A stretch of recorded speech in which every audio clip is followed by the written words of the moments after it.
Man, my computer doing it. That's why. So nice. Nah, bro. That's why.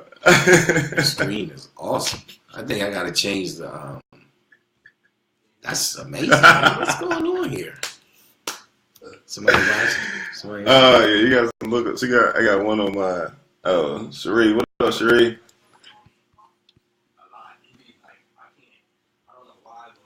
Marcus, what's up? Man, we got both computers going. Yeah, we had a little issue going on so far. So yeah. What's up, Franco? Oh no, you ain't with. Nah, listen. I'm a little older than Sean, y'all. Please forgive me. Yo, Kenneth over here trying to turn up. Nick Jones, what's up, Dante? I'm repping for the Qs. Picasso Customs, appreciate you, team. Repping for you. Oh man, it's my mother-in-law. What's up, Lola? Mom, what's going on? My mom on, bro. It's a good look. I'm good, cuzzo. Just trying to make it, man. Just trying to make it, y'all. Trying to get Sean in here, trying to figure out how Sean got the mega computer going on, everybody. And my computer is like watching old school. His computer is, oh man, his screen is different. Yeah, so everybody, we got two computers going just so we can make sure that we incorporate everybody's friends, well, as far as me and Kendall's friends, so everybody could join in. And Kay has this 2000 and... Hey, it's a 2010. 2010. It's finished. It's finished. You got like this old computer over here, and it looks like I'm watching a tube television. Not at all. So. Listen. Way more memory than his. Way more memory than his. Excuse us 1 second.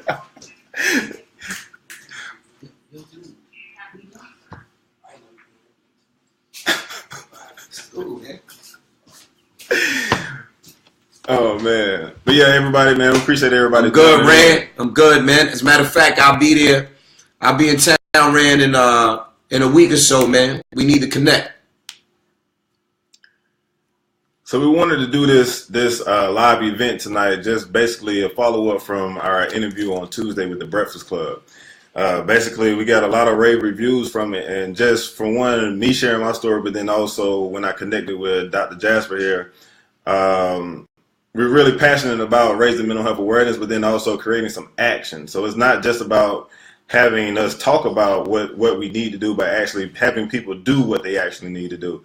So we wanted to do a follow-up and then, get some questions from people. I know we got a lot of emails, a lot of Facebook messages, a lot of DMs on Instagram and everything. We're working on trying to get, through everybody's questions and comments, but it's going to take time because, it's a nationally syndicated show, so you can imagine the amount of text messages and calls and stuff we get as well. And then we also got to make sure that we protect our own self as far as our own self-care. So we don't want to be too overloaded with people at one point in time. So just be patient with us. And then also just be patient with us and make sure that, for one, if you're in dire need of help, where you having any type of suicidal thoughts or anything, you want to make sure that you contact the suicide hotline. Yes. Make sure, matter of fact, I'm going to give you that number right now. Okay, you got anything? Let me just say this as well. Outside of that, I think that our police forces more and more are becoming better and more aware of the circumstances that individuals that may be going through. There are times when they also send out mental health professionals on emergency calls. So if nothing else outside of calling a suicide hotline, feel free to call 911. Those individuals and friends who are around them who may be aware of the circumstance, also feel free to call 911 for them and do not hesitate. At the end of the day, if nothing goes wrong or if it's a false sort of alarm, there's no harm in that. None at all. There's no harm in that whatsoever. So it's very important for us to understand that we're dealing with the fragility of people's lives. And there's nothing more sacred outside of your spiritual connection, your family. There's nothing more important in your life as we move forward. So what I did recognize post the show, I think Angela asked a question about insurance, and Envy asked specifically, well, how do I seek? If I wanted to get in touch with you, how would I get in touch with you? That started a conversation between me and Sean about basic things, and sometimes people don't even know where to begin, right. where to seek help.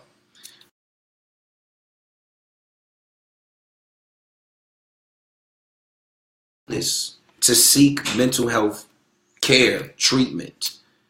It's always good to, even just bounce ideas off of somebody if you're experiencing any type of stressors, because life is stressful, period. So you can go to counseling and get that non-biased, objective, just viewpoint of how you manage your stress and how you're just dealing with things that's going on in your life. So that's why we're very big advocates for just going to counseling, even if you don't have a specific diagnosis or anything of that nature. Absolutely. And if you are experiencing those issues, then the same process applies, to be honest with you. The same process applies. So depending on where you are in the country, you can always use technology. You can Google. You can use Psychology Today. There are other search engines that you can use to seek out help. Also, you have to understand this is about you, and this is about your process, which means that you're trying to find the best fit for yourself. Right. So the best fit means that you don't have to be stuck with the first person that you see or the first person that you're referred to. Period. So you're courting those individuals just in the same manner as they may be trying to court you to see if you're a good fit for them as a therapist. Right. Because any good clinician, psychologist, doctor would know, hey, if this is beyond the scope of what I do, then I may not be the best fit for you. So I need to put you in the hands of someone that would be a better fit. If Sean wasn't a good fit for me, then I would have made sure that I referred Sean to someone else. Which he did. I did. Right. After I felt like we were at a point where we need to move on in his growth, he needed to experience a different level of growth. Before I go any further, what I do want to say is I truly appreciate all of the support, the kind words, the encouragement. Definitely. Sometimes you kind of feel like you're on an island and maybe people, what I'll say is sometimes you feel like what you have to say may not be as important. And without a doubt, what you all have affirmed is that the work that we've been doing is very important. And certainly we intend to move ahead and continue to truck along and get the word out there. So from the bottom of my heart, and I'll let Sean speak for himself, we say we truly appreciate it. We definitely appreciate it, and we appreciate everybody is not only just listening, but then having the courage to reach out and actually ask the questions that you may have that are burning on your soul because of the fact that you don't know. And honestly, I didn't know what was going on with me at a particular time. So we have to teach our community what different signs and symptoms to look out for. And then just to piggyback off that, I see different questions and stuff are coming in on our feeds. We're going to try to address as many questions as possible. If we don't address it, we're going to be here every Thursday actually doing this Facebook Live event. We're going to take notes as far as which different topics and stuff that we need to actually address as well. So we're going to try to go through a couple. Like I said, we got 2 different computers going on, so we have a lot of people that are posting things. They're asking different questions. So if we don't actually get to your question tonight, please charge it to our minds, not our hearts, because we want to answer everybody's question. But we got an influx of stuff going on right now. Absolutely. What I do see going on our lines is there's a lot of discussion, a lot of questions about depression, right? They asked it while we were on the show. A lot of the feedback that we received, emails, DMs that we received have been about depression and anxiety. And what I want to repeat to start off with is depression and anxiety are the 2 most commonly diagnosed mental illnesses in the world, right? Right. And everyone experiences depression. Everybody experiences a level of anxiety. So it's not beyond any of us. I'm quite sure throughout your day to day, you've had maybe some sad feelings, some anxiety about something that's going on, maybe some things that are unknown, maybe a decision that you need to make about your job, your career, your relationship, and it's made you anxious. So that is a common emotion. Feeling sad / depressed is a common emotion. But let's talk about when we feel like it's gone a little too far. Right. And when it's prolonged. So it's one thing, like you said, to have it a common emotion. But if you're experiencing something and you feel like it's going on for a couple of weeks and it's disrupting your mood and it's disrupting your everyday life when it comes down to actually going to work, going to school, being productive, withdrawing from people, and actually not really, you're not feeling like yourself. That's when it's coming a real issue. Absolutely.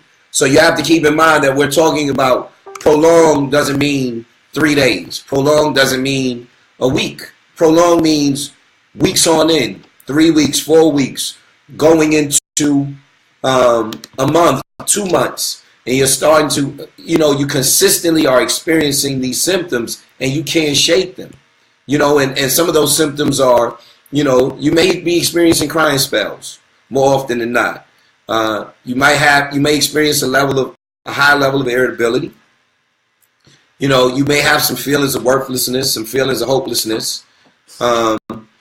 You also may be experiencing some anxiety because it's becoming very difficult to get motivated to engage in activities that, under normal circumstances, you are engaging in without any issues. That's when you start to say, hey, maybe there's a little more to this. Right. And maybe I need to seek some help. Now, if you're a family member and you identify this going on with some of your family members, we're here to coexist. We're here to help. We're here to express a level of love. It's very important to reach out. It's very important to check in on those individuals. Right. It is extremely important to show them that maybe you're going through a difficult time and I'm here to support you. And I'm going to make some suggestions, but I'm not here to ostracize you or point out to you that I feel like there's something going on and something's wrong. More so about the fact that I just want to help. And piggybacking off of that, with what Kay is saying, we actually got a question about how do you address one of your family members that need help. I know one thing for me, it was just came down to the fact that my family member was just blunt and direct with me, not beating around the bush, and it's telling me that I actually need to go get something. They noticed a change in me. A lot of times when we get so caught up in our own lives and we want to get everything done for ourselves, but we never take the time to really notice the different changes and patterns and stuff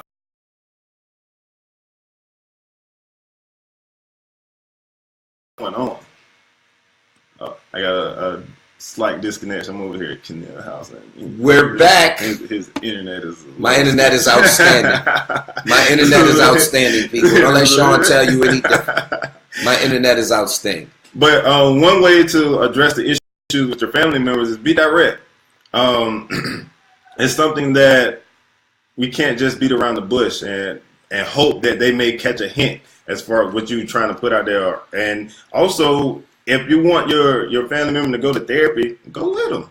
Absolutely. Like, there's nothing for you to be like, okay, if you need some support system, I'll go there with you. I know it's a scary situation because we don't know what therapy looks like. And I don't mean to let the cat out the bag, but I definitely think that therapy is an interesting process. And what I mean by that is, it's not like the scene from Get Out where you're sitting in the chair and I'm hypnotizing you with using a cup. What I will say is that it's a process and it's a grind. The most important thing to remember is that it's you in a space that you are able to work on you. And it should be a space where you can be totally honest and brutally honest about what you're experiencing and what's going on. You know, and in most situations, the goal is to try to help you help yourself. Right. And then just like Kay said, is for you to be brutally and totally honest is important, because you can't get help unless you actually address everything that you're really experiencing. So if I go into therapy and I'm BSing around with what's going on and not really telling my therapist what's going on, how can they actually help me? They can't read. We may be therapists, but we can't read minds. Absolutely. And we're not here to read minds. So one thing that I always like to say is sometimes the worst vice is advice. So I try to stay away from giving advice. I try to have people come to some of their own conclusions about the things that are going on, because it's a more meaningful step towards, you know, managing the things that are going on with you. Again, we're not just talking about individuals who have a quote unquote diagnosable mental illness. Right. We are talking about all of us. Every single person. All. Even therapists need to go to therapy. Absolutely. We all have times where we experience self-doubt. We all have times that we experience anxiety. We all have times when we're depressed. We all do. So I think that that's a common theme that we want to keep going at all times. Because if you understand that, then you also understand the importance of always working on yourself. Right, exactly. There's always time. You always have to take time to work on yourself. You know, one thing that Sean does, and he is deliberate and disciplined in doing it, is he meditates. He meditates every morning. And that's an opportunity for him to work on himself, to clear his mind, to process his thoughts, you know, and he can take you a little bit through what that meditation looks like, but he is providing himself an opportunity to work on himself. Definitely. And it's something that, like I said before, is giving yourself an opportunity to take care of yourself. And even before my day starts, that's what I do. Before I pick up my phone, before I look at any emails, before I look at any text messages or anything, I give myself an opportunity to self-reflect and just understand where I'm at for that particular day.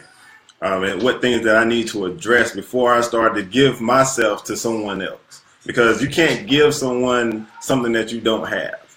So you have to make sure that your cup is full before you actually start to pour out of it. We have a question that said, how do you help someone who has mental illness and battles addiction? Can it be treated hand in hand?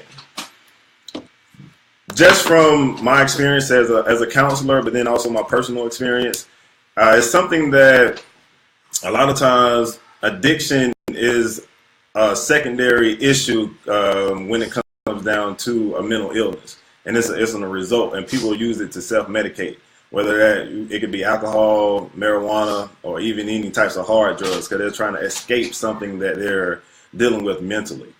It definitely can be something that you can address it hand in hand, but you want to get down to the root of the problem and understand why they're doing that. You got to find out the why.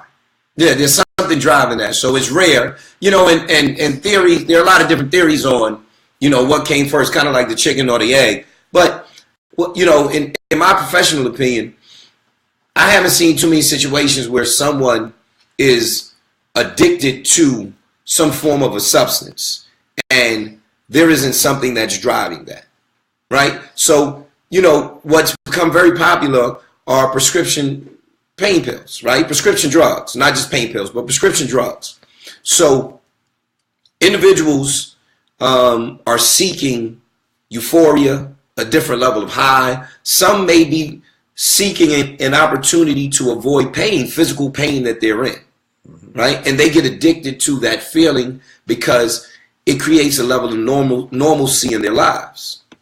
Right? But what they're looking for and they're searching for is normalcy that they lost, which probably has co-occurred with some level of depression or anxiety that they're experiencing, because due to some of that pain, their life has drastically changed. So, you know, to to piggyback off of what Sean is saying, it's rare that someone is just drawn to, trying, or experiencing with crack cocaine or using alcohol as a coping mechanism.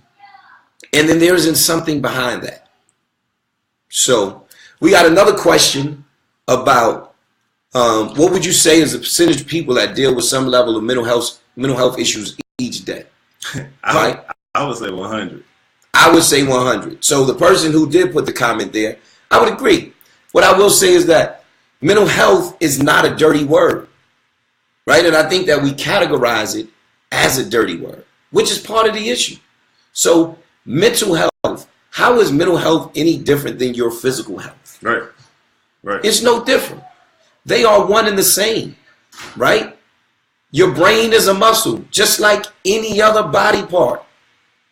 So you have to exercise it as you would, your arms, your legs, the whole 9 yards. So it's not a dirty word, which also speaks to a question asked about why do we think there's such a significant stigma when it comes to mental health?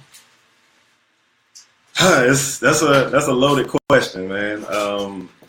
Really because of the fact that, one, we're scared of the word, like you said. We don't know what it means. Mm-hmm. We don't understand that our mental health encompasses all our thought processes and how we perceive the world. So I think that's one major thing. And then a lot of times we always talk to push our emotions and stuff to the background. So I think that's one thing when it comes down to stigma. What about you? Well, I think that people have a fear of the unknown. True. Yeah. Right? So if labels, right? So we're big on labels, right? We label everything, right? Even in our field.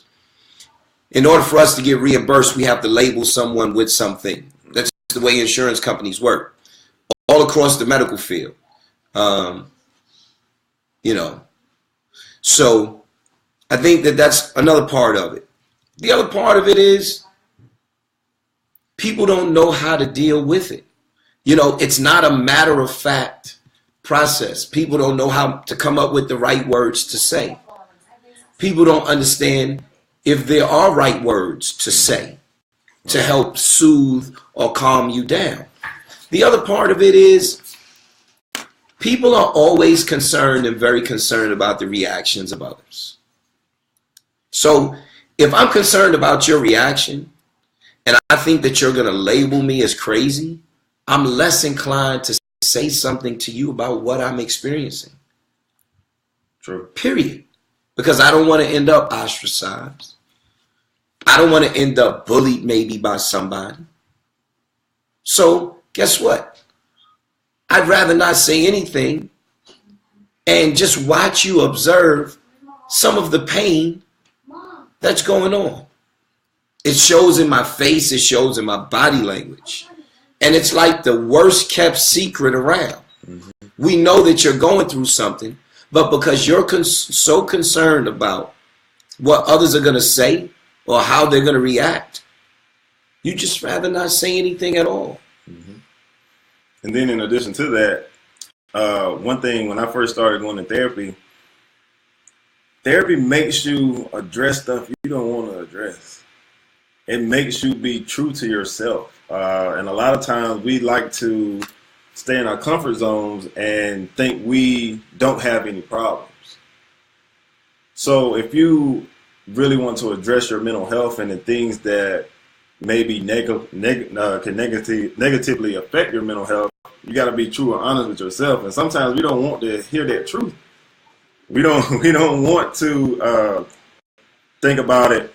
Oh, because I'm staying up all night, or if I go partying and I'm getting drunk, it's affecting my mental health. It's causing me to be tired while I'm at work, mm-hmm. which causes me to be behind on my work, mm-hmm. which causes me to be stressed out. Mm-hmm. Sure. It's a ripple effect. We don't want to address that issue, because you got to take some responsibility and you got to take some of the blame. Sure. Here's what I will say, right? We're going to treat what Sean just said, and I'm going to put it in an analogy, right? Because Sean said that when you first go to therapy, you may feel a certain type of way, right? You may have an issue. Some of that ugliness is coming out, right? So let's talk a little bit about that. So let's say that you go to your doctor and you're a smoker, right? And your doctor says, hey, you go to your doctor and you say, hey, doc, I want to quit smoking, right? So your doctor says to you, okay, you want to quit smoking? Best way for you to quit smoking is to go cold turkey, right? So you go home and you take that last ceremonial cigarette and you draw it out and you put it out and you stop smoking. So, day or two goes by, you say, okay, I'm feeling okay, right? I can deal with this, right? I can handle this. After a week or so, you feel horrible. You feel horrible. You're getting into arguments at home with your family members. You're not as productive at work. You feel like you're lacking energy, right? So after that second week, you go to the doctor. You say, hey, doc, I got to come back, man. This isn't working. So the doctor says, it's not working. He said, you know what? I'm going to do something. I want to take an x-ray of you today. X-rays taken. The doctor puts your x-rays up on the glass, turns the light on and says, hey, look, I'm going to show you your lungs. This is your lungs when you came in 2 weeks ago when you were still smoking. These are your lungs today. The picture of your lungs today, you see movement. It's not as black. The coughing that you're doing is your body getting rid of the tar that was in your lungs. The doctor says, you know what? You are the healthiest that you've been in years. The message behind that is, you may not feel great, but this is a process of healing. This is a process of getting better. And where you are today will not be where you are tomorrow. But you are on a track to becoming healthier mentally. So it doesn't always feel like things are going well. But if you are in a zone and you're processing what's going on and you're talking about those things, that means that you're in the process of making change. And change is never easy. Definitely. Change is not easy, and then also, like Kay said, it's a process. But then sometimes you may feel like the process is not going anywhere. Sometimes you feel like you'll go. It has ups and downs. That's what I would say. It has ups and downs. So, I mean, you have to just be strong and then develop a support system when it comes down to going through this process. Because you don't have to go through the process alone. Absolutely. You never have to go through the process alone. So, we got one other question here that just came in. It says, how do you pick a good therapist? What do you look for? What do you look for, Sean? For me, starting out, I wanted to find somebody that looked like me. That's why I went to K. I was not only referred to him, but I mean, he allowed me to see somebody that looked like me and talk like me. And then I didn't like the setting of the stuff that you see on TV. I didn't want to go to a Frasier or anything like that, like where you're sitting on the couch and all that. That stuff scares me because it's weird. Let's be clear, though. I do have a couch in my office, so it's not like I don't have a couch in my office. I do have the typical shrink couch is in my office. But I understand that I want to see somebody that I want to talk to somebody that addresses my actual needs, because I understand that there are different specializations when it comes down to whether if I'm grieving, whether I'm dealing with some ADHD symptoms, depression, or anything like that. Also, knowing the difference between a psychologist, a psychiatrist, and then just a counselor or a therapist. I go see a psychiatrist for medication. Psychologists, they can do anywhere from providing therapy to actual educational testing. And then an actual therapist like myself is, we provide teaching you tools and skills to address any different diagnosis, whether it's ranging from ADHD to bipolar disorder to depression to schizophrenia and all those types of things. But also, if you have these people in your arsenal, they should be working together to make sure that you're addressing all aspects of your life to make sure that you're as healthy as possible. Absolutely. Okay, I mean, so you asked me, what would you see? What would you look for when you go to a therapist? I mean, I would look for what's a good fit, right? Now, that good fit doesn't always mean that that person is always going to make you comfortable. Right. Because part of our job is to make you somewhat uncomfortable so you understand how to manage those moments when you are uncomfortable. So my job wasn't to just say to Sean, it's okay. And no, my job is to help you or put you in a place where you're challenging yourself. Right. Being honest is very important. Being honest with the individual that you're sitting across from. You know, being able to tell them that some of the activities or behaviors that they're engaging in are not beneficial and going to be detrimental to your livelihood. You have to be willing to be honest with individuals. You know, when I first went to graduate school, they talk a lot about being a blank slate, right? And I'm just not a blank slate person. I can be very animated. I can be energetic. And so I don't know how to just sit there and not be able to provide you a level of feedback, whether it's through my facial expressions, through my nonverbal, my nonverbal cues or my verbal cues. Right. Because you don't want to just sit there and talk to a wall. Absolutely. Talk to a wall. We want to be personable. And for black folks, we want to feel like somebody cares. Right. However, let me say this to my folks. You also have to be willing to hear stuff you don't want to stuff you may not want to hear. So a good therapist would preface some of that at the very beginning. And it would sound very much like me saying there are going to be times when you may not like the things that I'm saying. You may not like some of the things that I'm going to ask for you to do. I may give you homework depending on the treatment protocol. But during those times, I'm going to remind you of this conversation to have you understand that I'm doing these things because you come to me and you set goals for yourself. Right. If you've explained to me what your short and long-term goals were for this process and for your life, in order for me to help you get to that point, here's some of the things that we're going to need to do. And then to add a practical, logical aspect to this thing too, where you're addressing how you're going to choose a therapist, figure out what their schedules are, when they're available. Also, what their pricing is, whether they accept insurance. If you don't have insurance, if they do a sliding scale fee, all of those types of things. Whether some counselors actually do distance counseling, where you can do counseling through Skype and through the phone, and if you need to see someone in person. So all of those types of things. What side of town they're on, if they're in your actual city, if it's going to cause you trouble to actually get to their office. Just consider all those types of things when it comes down to choosing what therapist works for you. Absolutely.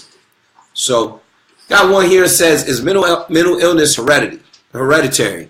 Can it be passed down from parents to their children? Sean mentioned some of this in our interview on Tuesday. Mm-hmm. And he talked a little bit about having a chemical imbalance, right? So, although we can't say this with 100% certainty, what a lot of studies show are individuals who are depressed create an environment that passes on to their children. So depressed moms more often than not have children who exemplify or show very similar behaviors, because some of that is learned behavior. there is a strong genetic component associated with schizophrenia and other thought disorders. And it may not be that correlation from parent to child, but it may be from a family member like an aunt or an uncle passed down to a niece or a nephew.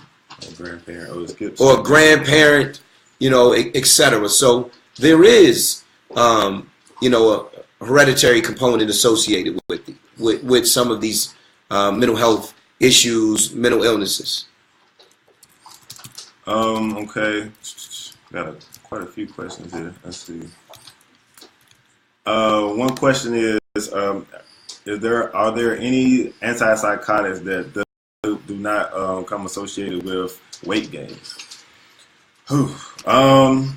Honestly, I'm gonna just be straight up with you. That's going to take some research for me on my part. I know, and then a lot of times medications, they affect people differently. So there's no real yes or no answer to that. And then a lot of times when you're on different types of medications, speaking with your doctor and actually telling them the side effects that you have going on and letting them know things that you don't like from the side effects and if there are any other options. Sometimes you may need a second opinion from another doctor. We do the same thing when it comes down to you have a physical ailment. So don't be afraid to talk to another physician to address any type of mental health needs or any questions that you may have when it comes down to addressing any type of meds or anything like that. Google is fine, but then also I know when I get a certain ailment or a cold or something, I'm Googling stuff, I feel like I'm about to die when I see all the symptoms on WebMD or something like that. So talk to an actual professional when it comes down to those things. And just so we know, people, when the side effects of the medications are listed, there's not a percentage attached to the number of individuals who've experienced those side effects. So the Food and Drug Administration makes sure that those companies that develop those medications list all possible side effects, all side effects that they observe during their clinical trials that their subjects experience. So it may have been 2% of the individuals that they have conducted clinical trials on that experience that side effect. However, they need to list that to make sure that everyone understands the entire scope of what comes with taking that medication. So, as you all know, out here in the Facebook Live world, there are medications that you currently take and you've never experienced some of those side effects. There are other medications that you take that you've experienced every one of those side effects. There are medications that you take and you hadn't experienced one side effect. So it certainly relates to your body, how individually we react and respond. So, what I will say, just to continue, is the third and fourth generation antipsychotic medications are not as harsh when it comes to weight gain as the first generations. So, all right. Got another question. How do you hold someone suffering from mental illness accountable for their actions and their consequences, whether it comes from not taking their meds, doing drugs, not taking care of their physical health? Once someone realizes they have a mental health issue, should they not do everything in their power to reduce the severity of the impact it has on their loved ones? Woo. It's a good question. Great question. Great question. LB. Root to the good one. Go ahead, Kay. You can start off. There's a lot there. So that's loaded for me, so it depends on the circumstance. And what I will say is I've worked in situations where individuals have been found, criminally insane or they are not competent enough to proceed to trial. So in those situations, we're saying that they can't be held accountable for their actions. And that's not the norm. But what I will say is it depends on the symptoms that they're experiencing. It depends on the mental illness, because some of the issue You know, if someone's experiencing someone psychotic on the thought disorder spectrum, and they are actively in psychosis, they aren't able to, you know, be in clear, sound, and body and make, you know, great judgments. You know, at the same time, if someone's in a manic episode, you know, it's very hard for them to manage their mood without the use of strategy, without the use of medication, without the use of a mood stabilizer. However, I do think that in any process, part of being a good therapist and part of being a good family member is making attempts to hold those individuals who can be held accountable for their actions. And point out to them that engaging in those behaviors have led you to a certain point, that they've led to a lack of success. So we're going to hold you accountable to say, hey, if you continue to engage in those activities, there's a strong possibility that those types of outcomes are going to occur. When are you going to be willing to make some changes? As hard as that may be. And you have to hold them accountable, I'm sorry, Sean, for their level of care. Right. And I think Kennell and myself, we actually do some things where we go out and we will actually work together on a few clients. And sometimes parents, they're not exactly sure how to have, you know, implement certain things where you can have their children accountable. And one thing that we teach them is, you know, sometimes you have to record them.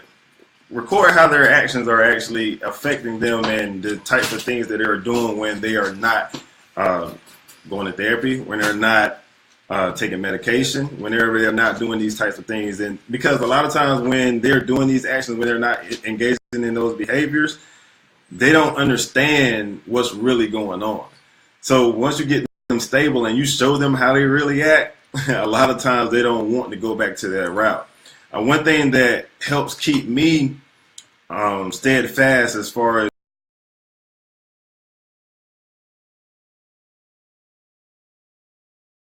keep talking, man. Leave my internet alone. Look, man, that can't help your internet trash. You got the 5G internet, people. All right. So one thing that helps me out when it comes down to hold up for my own accountability, when it comes down to addressing my mental health, is I have a straitjacket in my house.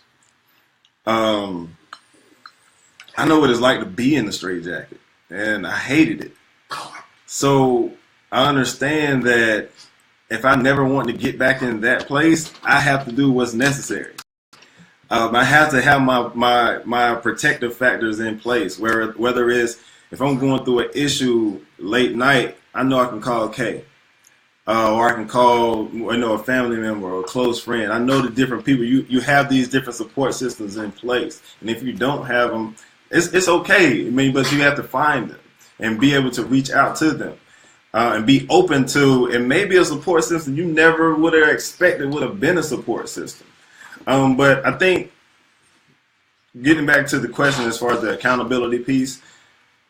Sometimes it's a hard road to be somebody to support someone living with a mental illness, even if they accept the fact that they have it, because you'll go through these periods of ups and downs where when they feel good, they'll be like, "Oh, I'm cured," when they already know that's definitely not the case.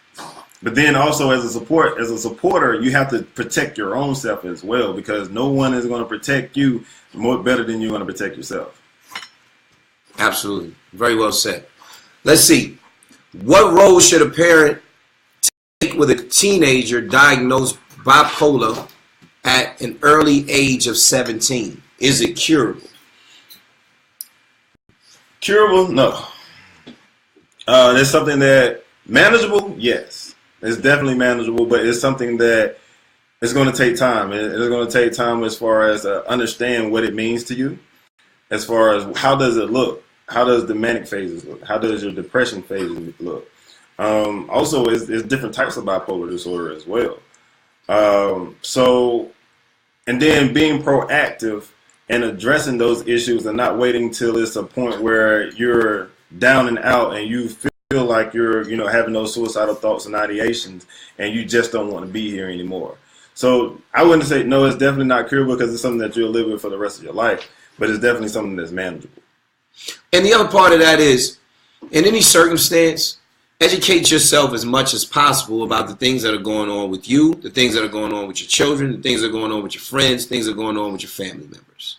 So, we can't put the tools in our toolbox to address these issues if we're not educated about them to begin with. We have to understand what it may look like. What are some of the symptoms? What are some of those treatments that have been used in the past? And those are very, very important. This is not something that you have to be passive about. It's an active process. It's forever a learning process. Think about your life. Think about how difficult things are in your life, and you may not experience a mental illness. Now think about someone else who has some of the same issues that you're dealing with, and you throw on top of that some of the symptoms of a mental illness that they're experiencing, which significantly impacts their ability to cope, significantly impacts their ability to get up, go to work every day, and be productive, and then come home and manage their personal lives. We have another question here. It says, what can you do when you don't have a good support system? There are a lot of different organizations out, like NAMI, the National Alliance for Mental Illness. They provide a lot of different resources for people that may be suffering from any type of mental illness. They do support groups. They do, it's a nationwide organization. Mental Health America is also another organization that provides a lot of different a lot of different resources and support groups. Another thing that I recently learned about is an app called Meetup. So there are a lot of times where people, they create their own groups, where support groups, and then you can actually go and link with people who may be close by in your area that may be dealing with the same issues. And that way you're right there in your own community, and you can go and seek whatever type of issue you may be dealing with, or you maybe start your own. Mm-hmm. And then you'll be surprised at the amount of people that want to join and actually participate as well. Absolutely. You have to remember, you're not in this alone. Right. And I can almost guarantee you, whichever city you're in, if not that city, somewhere close, there are support groups that you can participate in that will provide you an instant support system for the things that you're experiencing. Mm-hmm. So, next question. Being that most, if not all, mental illness can be traced to a chemical imbalance, how effective are natural remedies such as herbs, meditation, essential oils? It's a very good question. It is. You can take it or you want to take it? You go ahead first. I think it's a combination of everything. It's not just one particular thing that can be a cure for everything, or anything whereas you take one pill or you take one herb or you sprinkle some holy oil or anything on you where everything is magically gone. It takes a combination of factors, and that's your spirituality. Also, when it comes down to what you eat, and that affects your chemical imbalance in your body as well. But then also your physical activity, how active are you to get release certain chemicals when you're working out and you're actually active. Your body releases certain chemicals that may combat some of those signs and symptoms that you're dealing with. So I would say natural, and depending on your spirituality and there, whatever you believe in, that's great. But it's also, you can't just solely depend on that. I feel like you got to put in the work. I mean, it's just like if I go to therapy and I just sit there and I'm not talking, I'm not putting in the work, stuff is not going to get better. So you still have to put in the work and actually be active with the change. So let's think about this, right? Our bodies, top to bottom, are machines, right? We're like machines. So with any machine, in terms of performance, you want to put the best chemicals, the best gas, the best oil into that machine to make it run as smooth as possible. Number one, I would say there is never a reason not to eat clean. And what I mean by that is balancing your diet with the proper amounts of protein, fiber, antioxidants, good carbohydrates, very important, and certain other vitamins and nutrients. So part of that process is the way that we eat. We have to eat cleaner. The other part of that is exercising. So now we're eating cleaner, which is probably going to give us more energy, which will ultimately make us feel better. We can, we can put that right into being able to exercise. Not just exercising physically, exercising mentally as well, which is also very important. But I do think that taking a holistic approach and not just taking that fix it quick, I'm just going to take this pill and let this pill take care of everything else, is not the best way. Best practices state that medication, therapy, and active process of eating well and exercise in most situations is the best treatment protocol that you can have. Think about how you feel after you eat, big steak or something. A steak, fried foods, you overinflate, your body. I went to a seminar, shout out to Juice Plus. Went to a seminar, and the nutritionist put together bowls of food. So she had this really big bowl of green spinach leaves and all kinds of vegetables and fruit. And then the next bowl was like fried chicken and biscuits, and the next bowl was pasta. Fried chicken. It was, really. She had pieces of fried chicken and biscuits, and the next bowl was pasta. And her point was, look how much more of the good stuff you can eat, which, will make you full. Mm-hmm. Your body will process it quicker and easier. Mm-hmm. So you won't feel bloated, etc. Right. As opposed to how little you can eat of those things that you can enjoy before you feel like you've reached your limit. Right. So part of that is about the lifestyle change. Eating healthy is a lifestyle change. Exercising is a lifestyle change. Practicing good mental health habits is a lifestyle change. Right. Now the oils, I don't know, brother. Might need to talk to the brothers from the Food of Islam about that one. I'm just kidding. Shout out to all my brothers and sisters. There you go. Just kidding. All right. And my internet's working fine, people. No, it's not. But so we're approaching the 10 o'clock hour, so we're going to go into that last question. It said, would you say that all mental illness is a result of chemical imbalance, or it can be just a result to our level of vulnerabilities?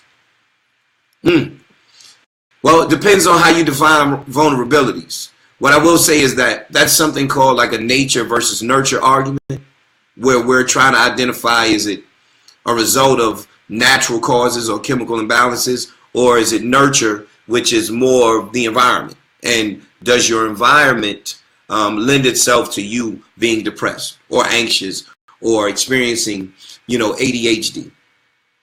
And in my opinion, I think it's a combination of both. I think that the nature part takes you so far. Maybe it predisposes you to experience depressed mood longer than others. But there are some environmental factors that are leading to that level of depression that you're experiencing. Right. You're not performing well at work. You don't like your job. Your relationship's not going well. Your finances are being significantly impacted. You lost your job. You don't have a good handle on your children. Your children are having difficulty at school. Mm-hmm. So if you have a predisposition to not handle those circumstances well, then you may start to experience depression that goes longer than what's typical, which can fall into being into a clinically depressed range. Definitely agree with everything that Kay said. I feel like it's not just one thing that contributes to just any type of mental health issue. It could be the perfect storm, and it could lead to so many different things. Yeah, I mean, it's not just one. I just don't think it's just one answer to it. It could be your environmental factors, like Kay said. It could be your finances. It could be your ignorance to the fact of how to deal with these certain things.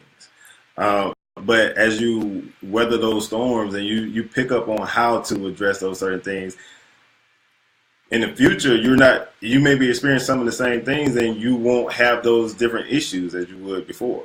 So it's a combination of different factors. Absolutely. So we got probably one more question, right, Sean? Yep. Let's see. DJ, I don't answer 2 of your questions. Call me after this over with. The bruh's always trying to get some extra cream in here, ain't it? Love the cues. Let's see. One.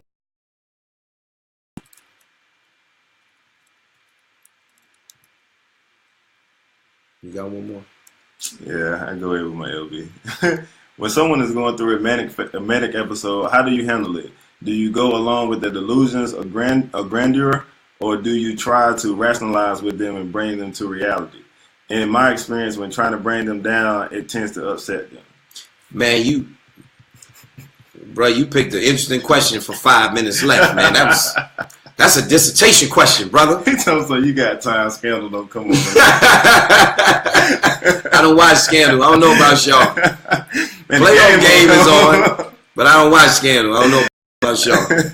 Nope. But it's tricky, man, because what type of behaviors are they engaging in? Are they going to harm themselves, or are they going to harm someone else? So all of those types of things, it's like we said before, there is no exact science to this stuff. There is no because everybody is different too. So, and it depends on who's trying to calm them down. When it comes down to if they're in that heightened phase and that heightened sense of superheroism, as I would call it, because they feel like they can't be touched, and they feel like nothing can harm them. Mm-hmm. So you got to address all of those factors outside of just their own mental state, as well as where are they? What things do they have access to? Whether it's guns, knives, or anything like that. Who do they have children in the home that they may hurt? So all of those types of things are different factors that you have to address as well. Because I personally feel like there are children in the place where they could possibly be injured or hurt. You need to intervene immediately. Whether they get upset or not. I mean, like Kenneth said before, officers now are being trained to address different mental health issues, and then also calling them and making them aware of what the situation that is actually going on. Because sometimes you can't handle everything by yourself. Absolutely. What I will say is that situation, Sean used a great word, and that's tricky. So what you don't want to do is become a part of that delusion, right? You don't necessarily want to feed it. What you want to be able to do are basic things. You want to be able to engage in reality testing. You want to be able to identify if this person is with you in the here and now. There are simple questions that you can ask. Do you know about what time of the day it is? Even in a conversation, and they may not be aware that you're doing these things, but you can ask them, who were you with earlier? What are your plans? About what time? Do you happen to know about what time it is, what day it is? I just seem to be off. With days are coming together, I've been working so hard. So you want to be able to test their reality and not become a part of that delusion. Now, of course, if those delusions get to a point where they're presenting as a harm to themselves or others, then you would ask that person, support them by taking them to an emergency room, calling their therapist if they have one, asking them to give you their therapist information, or someone who is a professional in their lives who can help them to better address the things that are going on. And again, Worst come to worst, and I know it's difficult, especially for us black folks sometimes. You have to call 911. You have to call 911 and be able to explain to them what the circumstance is and stay there with them when they come on site. So you're able to say, hey, you know what? I called. I was able to lay out what's going on. I'm extremely concerned. Here's some things that you need to know about the person. This person is not a belligerent person. This person won't make an attempt to harm you because I haven't seen that from this person since I've known them. But I am extremely concerned about their welfare. Okay? Yeah, man. It's 10:05. Like I said, we have to understand that a lot of people still wanted to ask questions and people wanted to engage with us. But like I said, we'll be here every week. And we're going to take notes as different topics that we need to touch on later on.